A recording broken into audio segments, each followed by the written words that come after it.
This channel does not promote any violent, harmful, or illegal activities. All content provided by this channel is meant for an educational purpose only. রাজ্যে আবারও কালো তালিকাভুক্ত করা হলো ওষুধ সরবরাহকারী সংস্থাকে।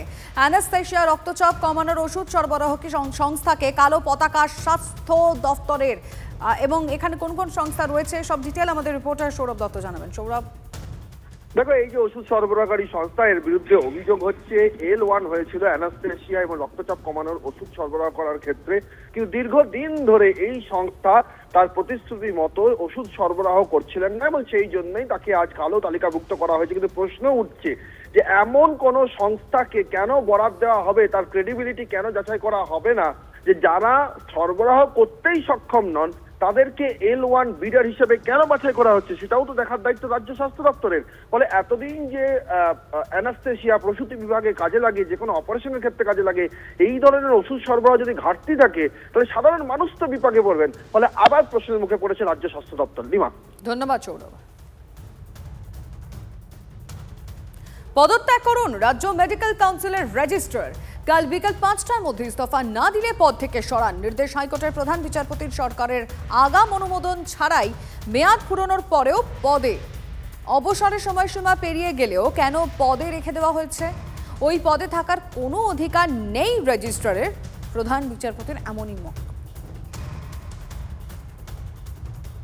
রাজ্যপালের সঙ্গে দেখা করলেন তিলোত্তমার বাবা মা। রাজভবনে 1 ঘন্টারও বেশি সময় সিভি আনন্দ বোসের সঙ্গে কথা বলেন তারা।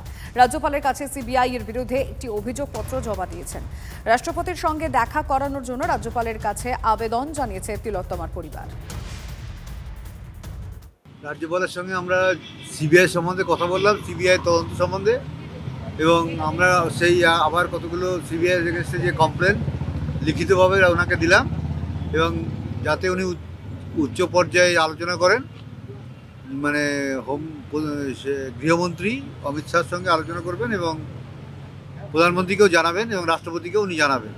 সম্ভব হলে রাষ্ট্রপতির সঙ্গে আমাদের একবার সাক্ষাৎ করার ব্যবস্থা করুন। কি অভিযোগ ছিল মূলত সিবিআই বিরুদ্ধে? তদন্ত ঠিকমতো হচ্ছে না, আমাদের যে অনেক প্রশ্ন আছে সেই সমস্ত প্রশ্নের উত্তর সিবিআই কীভাবে দেবে সেই জন্যই ওনাকে বললাম।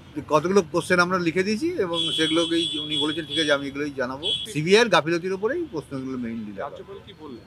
হ্যাঁ, উনি বললেন আমি উপর সবাইকে জানাবো, গৃহমন্ত্রী এবং প্রধানমন্ত্রী এবং রাষ্ট্রপতিকে।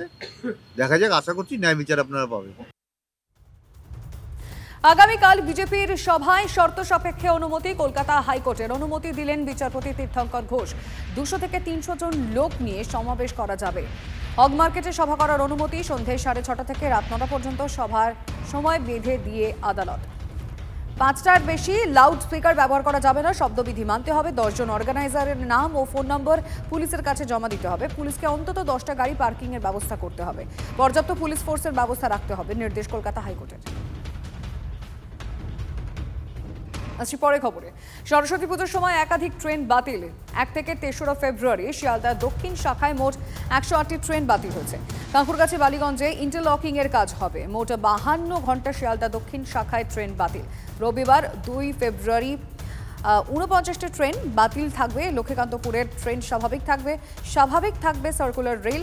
সমস্যায় পড়তে পারেন বজবজ ও বারুইপুর শাখার যাত্রীরা। বারাসাত থেকে দমদম কিছু স্পেশাল ট্রেন চলবে।